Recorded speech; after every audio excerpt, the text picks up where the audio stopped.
Retour au plateau avec nos invités Magloire Teko Kenvi et puis Adam Adjiranou. Magloire, on parlait du Bénin et le rejet de la candidature de Rekia Madougou. On en a profité pour voir ce qui se passe actuellement au niveau de la vie politique du Bénin.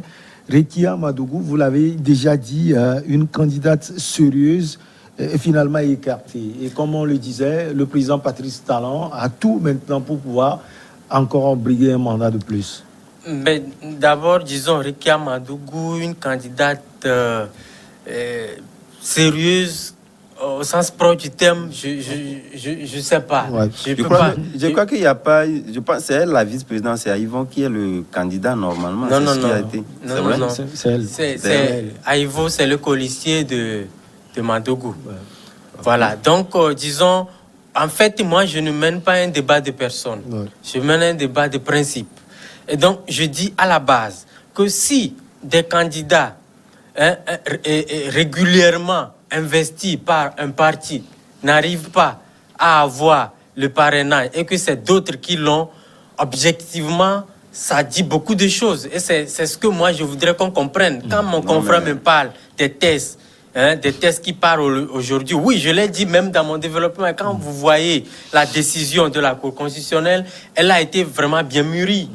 On a fait les choses, on a argumenté sur la base des tests régaliens. Mais derrière, il y a des réalités politiques. Et ça, c'est une évidence. Il ne peut pas me démentir. N'oublions pas que sur le terrain politique, il n'y a pas des enfants de cœur. Tu ne me diras pas le contraire. Il n'y a pas des enfants de cœur. Je vous l'ai dit, n'oublions pas. N'oublions pas que c'est sous l'ère, en tout cas du président Talon, qu'on a vu des débrayages politiques pas possibles. Ils ont marché, même l'ancien président est descendu dans les rues pour marcher. On a vu, il a été séquestré dans sa maison des jours durant. C'est la première fois. On me parle encore de la rupture. C'est quelle rupture ça? Moi, on peut faire de la rupture. Moi, je dis, j'aime des gens qui innovent.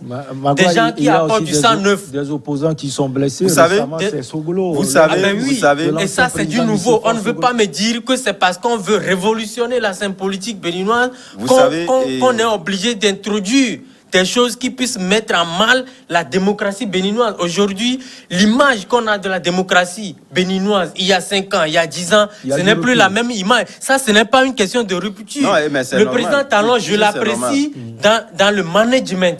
Dans le management, vous allez voir, ça lutte contre la corruption, par exemple. Ouais. Aujourd'hui, quand les gens s'en plaignent, parce que l'argent ne circule plus au Bénin comme hier. Là, par exemple, sur ce plan, je suis parfaitement d'accord parce que j'ai pris du recul, j'ai analysé, j'ai vu que le monsieur, il veut assainir, n'est-ce pas, l'économie nationale. Et ça, même les derniers, comment on le dit, les dernières évaluations des institutions internationales ont su prouver que le Bénin a connu un léger mieux en matière économique, d'accord. Et pour pouvoir peut-être faire mieux, il faut écarter les autres. Et voilà. C'est ce qu'il fait, peut-être. Oui, mais moi je me dis, on n'a pas besoin, sur le plan politique, on n'a pas besoin de faire ce que M. Patrice Talon est en train de faire pour faire comprendre aux Béninois qu'en réalité, je me bats pour votre intérêt.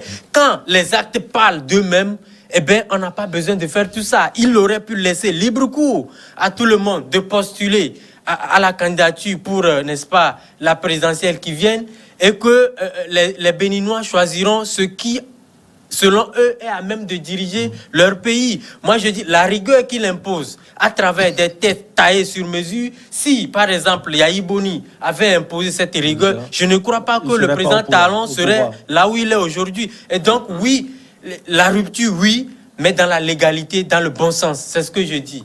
Oui, on va finir. Vous savez, et c'est dans l'air du temps, c'est tout à fait normal. Lorsque vous voulez réellement donc projeter des réformes, il faudrait réellement donc partir des axes réels qui puissent peut-être porter en torse à ces réformes-là que vous pouvez projeter. Et c'est normal. Vous savez, c'est vrai que il dira que l'image que l'opinion a de la démocratie béninoise il y a peut-être 5-10 ans n'est plus l'image qu'on a aujourd'hui.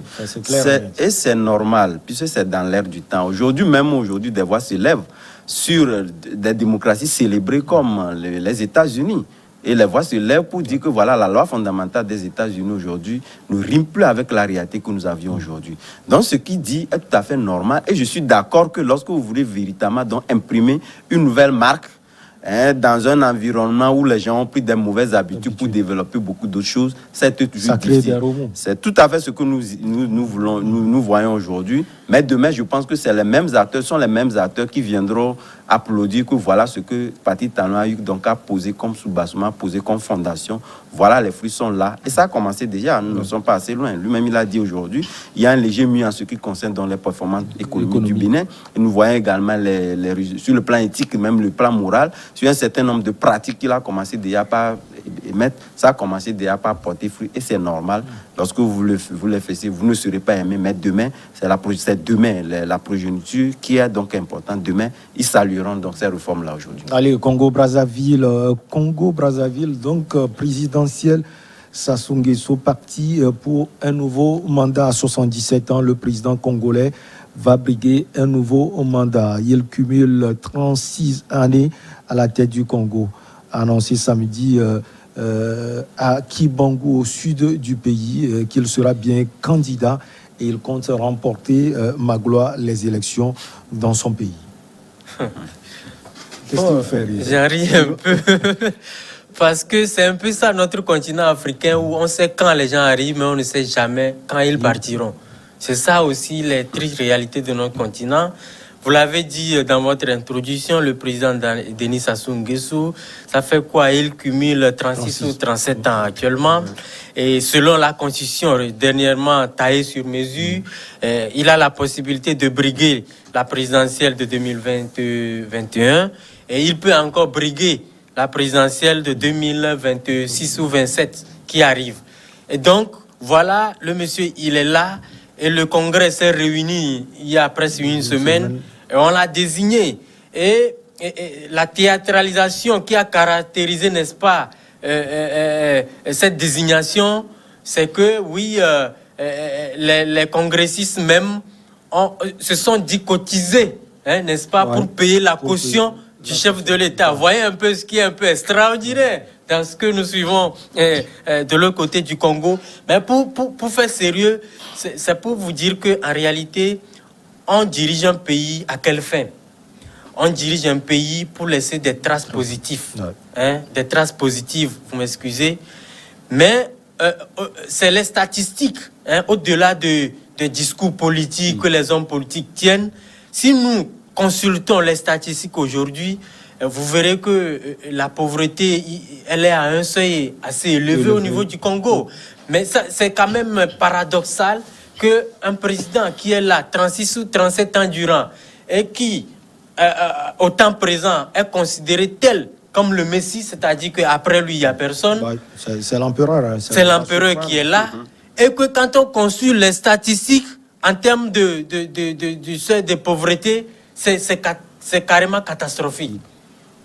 Alors que le pays est naturellement doté de ressources naturelles, le pétrole par exemple, il y a aussi les ressources forestières qui sont de ressources naturelles qui doivent permettre, n'est-ce pas, à ce pays-là, densément riche, de pouvoir supporter, n'est-ce pas, les besoins les plus primaires de ses fils. Mais ce n'est pas aujourd'hui le cas. Mais quand on me dit que près de 40 ans durant qu'on est au pouvoir et qu'on pense également être l'homme de la situation pour peut-être les 10 ans à venir et que les réalités sur le terrain soient celles qu'on voit actuellement, moi, ça craint.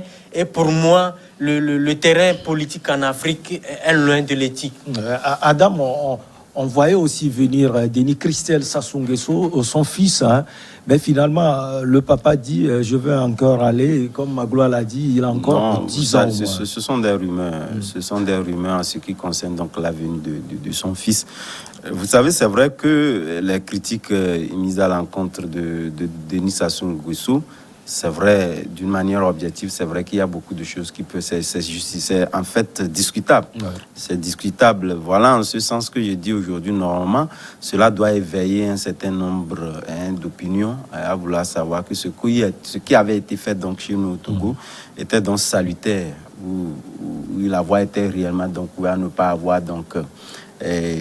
Des candidatures limitées, mais quand même on a eu quand même l'ingéniosité avec cette volonté marquée par le chef de l'État de pouvoir donc limiter ces mandats-là. naturellement, les Togolais, en ce qui les concerne, bonne foi ou mauvaise foi, avaient estimé que bon, c'était pas opportun. Les Congolais seraient quand même dans ce schéma qui vont réellement donc applaudir. Mais vous savez, les choix politiques en ce qui concerne l'économie, comme le disait tantôt Magloire, vous constaterez réellement que ça c'est partagé, connu par tous, que ces pays, surtout ces pays, étant donné qu'ils avaient donc la ressource minière qui était donc liée au pétrole, n'ont pas su faire des politiques économiques adaptées qui puissent donc avoir des économies viables et en long terme de parer à toute éventualité. Et on le voit aujourd'hui qu'avec cette chute de barils où le pétrole ne vaut plus ce qu'elle valait par le passé, ce qui a même aussi compromis. Entre-temps, le fait que nous avons dans des pays qui n'étaient pas entièrement ouverts à d'autres horizons, aujourd'hui on le voit, c'est eux-mêmes qui courent et en copiant un peu les stratégies adoptées par nos pays de l'Afrique de l'Ouest et à pouvoir donc les adapter. Ça va faire assez longtemps pour qu'ils puissent donc revenir donc à la médiane. Puis c'est un pays qui a eu assez de difficultés. Apparemment, les salaires aujourd'hui, c'est le FMI qui est venu donc au rescousse d'un pays qui a d'énormes ressources minières. Aujourd'hui, la réadaptation... Finalement, où est le bilan de Sassou Nguesso? Voilà, la réadaptation à ces économies-là, où aujourd'hui, il faudrait les réorienter, que ce soit du secteur primaire, au niveau des services, ça peine à prendre. Ça peine à prendre. Et ça, c'est un échec. Je pense que si, c'est vrai qu'il y a certaines conditionnalités qu'il faut réellement... essayer encore de pouvoir donc modifier avant même au niveau même du Congo. Mais également, je pense que nous le disons, mais ce sont les Congolais qui le vivent. Mais il appartient à ces Congolais de pouvoir donc marquer cette rupture en disant aujourd'hui, c'est fini avec Denis Sassou Nguesso. Je pense que ce sont les élections qui vont départir un peu toutes ces candidatures-là. Et en face, je pense qu'il y a une opposition plus ou moins forte qui est en train donc de se préparer. C'est vrai qu'il peut me dire qu'il y a donc une sorte d'une manière cosmétique de la chose, où on essaie un peu de l'embellir avec des mots, etc., pour pouvoir donc tirer d'affaire Denis Sassou Nguesso, qui fait déjà 36 ans au pouvoir, ce qui peut être discuté et qui peut être donc critiqué. Puisque je pense qu'avec la donne qu'on prenne au niveau de l'Union africaine, la donne, c'est de pouvoir permettre au président de pouvoir limiter les mandats. Ce qu'on ne constate pas dans pas mal de pays au niveau de l'Afrique centrale, ce qui est un recul. C'est pourquoi lorsqu'on prend au niveau des indices, il y a donc matière à discuter, à faire en sorte que ce pays-là n'arrive véritablement pas à émerger avec toutes les ressources-là qu'ils ont à l'actif, mais n'arrive véritablement pas à émerger. Mais ce qu'il faut dire, moi je pense qu'il appartient à ces 5 millions d'habitants du Congo de pouvoir donc dire qu'aujourd'hui, il faut donc rompre avec la stratégie de Sassou, parce que cette stratégie-là ne nous a pas permis de pouvoir donc émerger, ne nous a pas permis réellement donc de trouver le bon bout, et que nous constatons également que la pauvreté bat son plein dans un pays où il ne devait pas être le cas.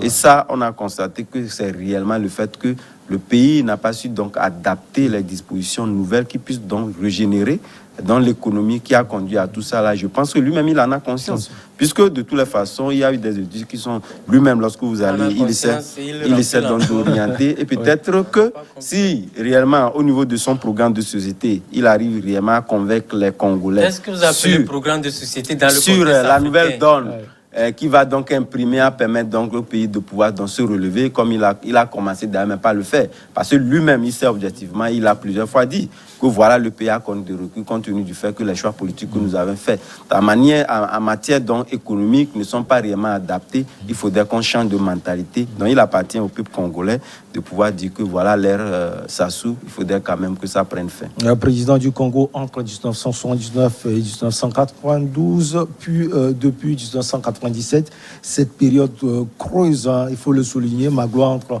1979 et 1992, il y avait Sassou Nguesso, et on a vu ce qui est arrivé au Congo-Brazzaville avec la guerre civile. Je vais parler également de l'opposition. On a l'impression que cette opposition est embastillée, et Jean-Michel Mokoko, on connaît ce qu'il vit actuellement, et d'autres opposants. Finalement, Sassou Nguesso également, on a l'impression qu'il fait tout pour pouvoir éloigner l'opposition et diriger le pays. Malheureusement, c'est le constat qu'on fait. C'est-à-dire que la méthode, elle est la même et elle est applicable partout. C'est un peu ça la méthode en Afrique francophone. Voyez-vous, je suis là, et ce que je fais, c'est que je protège au mieux mon fauteuil en muselant les autres. Voyez-vous, donc ça ne me surprend pas. Mais ce qu'il y a fondamentalement à dire, moi je ne dirais pas que dans les 37 ans, le président Sassou Nguesso n'a rien fait pour son pays. Je ne le dirais pas. Ce serait de la mauvaise foi de le dire ainsi. Mais à un moment donné, il y a ce qu'on appelle l'usure du pouvoir, c'est-à-dire que la monotonie. Tu es là, tu fais la même chose 5 ans, 10 ans, 20 ans, 30 ans, c'est que tu perds les réflexes du bon sens entre griffes. Magloire, vous le permettez, juste une petite pause et on revient continuer le débat sur le Congo-Brazzaville.